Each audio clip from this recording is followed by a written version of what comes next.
Welcome to this video. Will Sebastian here. We're currently in the live room. I've just stepped out for a minute while Alex runs it and teaches everyone, so I can go over the Nikkei, the Japan 225, JPN 225. Lots and lots of people are searching about this because of the state of the Japanese economy.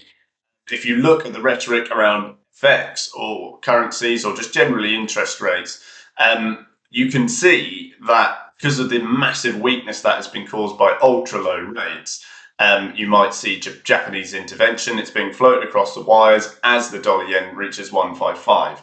But we're going to focus on the Nikkei 225 Japanese stock market. Okay, you can see I mentioned it short up here. Okay, I said it's up and up and up, but really, does the state of the economy reflect that? There's a lot of headwinds for Japan at the moment, and in any case, even without that, you would expect at some point that bullish rhetoric or that bullish sentiment to end, as it did for the US and many other places around the world. You had it on the French stock market, the Ors. I shorted all of them and used those gains collectively.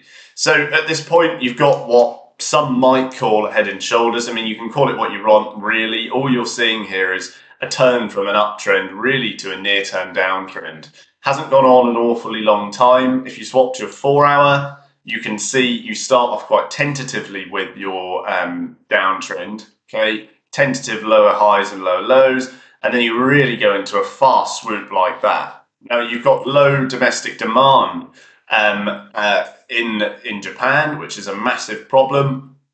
Okay, it's sort of shunting growth, if you like, as well. So there's various headwinds that are possible in the Japanese economic zone because of ultra low rates versus other places in the world. There's lots of places that are facing low growth.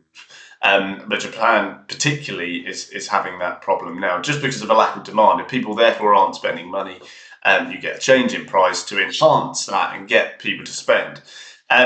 So it's a big problem. And you can see that reflected in your Nikkei. There's no positive impetus here. There isn't this shock up in its value. It's just slowly creeping along. And what you're getting really is a retracement off the back of this enormous fall, which you would expect. And we did expect. I labeled this as an area before. You can see you've clearly got key support. So I wasn't expecting that to smash through, first of all, anyway, because you'd come off the back of 41k or so points down to 37. Okay, 10% or so, really big drop.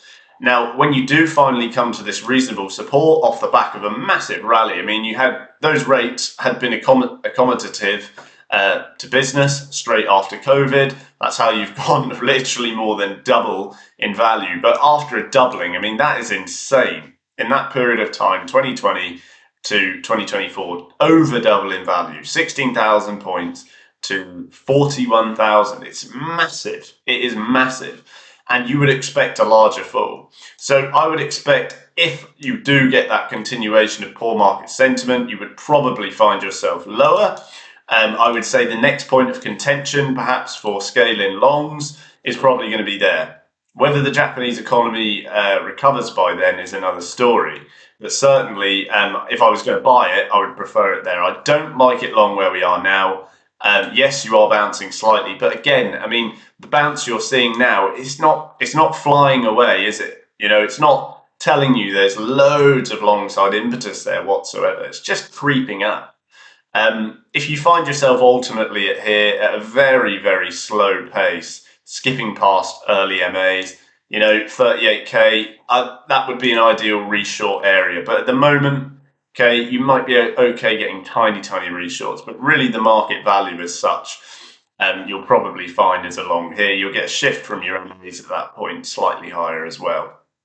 So dipping back to between these two moving averages, okay, is ideal. You're 40 there and you're 20 there. Okay, that would be what I would mostly look for if I was going to reshort this market. It allows you to get a more accurate gauge. In many cases, if you've got a strong, persistent downtrend for a half sentiment bias reason, it will track those earliest MAs, and there will be a guide almost for the fall. Stochastic oscillator, wouldn't be shocked if you get back up here into overbought territory. And I think it's going to take some time for those economic worries to fade in Japan. I think you're at the start, really. quite a robust place, really, in terms of individual wealth in many areas. But, you know, you just don't have that sustained confidence in the stock market, especially coming in with what you're hearing in the Fed and the scares on potential hikes or keeping rates higher for longer.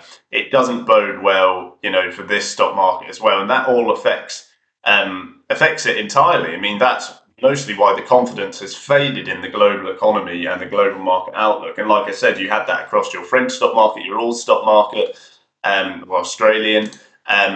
The UK stock market a bit more resilient. These are all individual cases, really. But like I said, the US affects everywhere most of the time.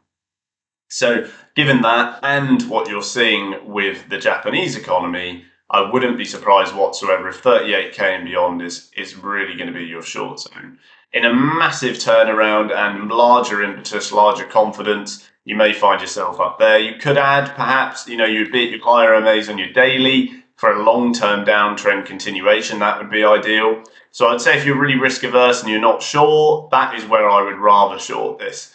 Because you've got various areas of key resistance up here, key price action, and you've got key MAs. Many reasons for shorts. I mean, at the moment, stock oscillator is still way down. By then, you'd probably find, you'd curl up and reach there, and it would be like that. So ideal short zones. But no, I'm not interested in buying at this point. So I hope that helps. Don't forget, we're live every day teaching traders all around the world how to trade any asset really for income. Get it underneath. We'll see you on board. See you soon.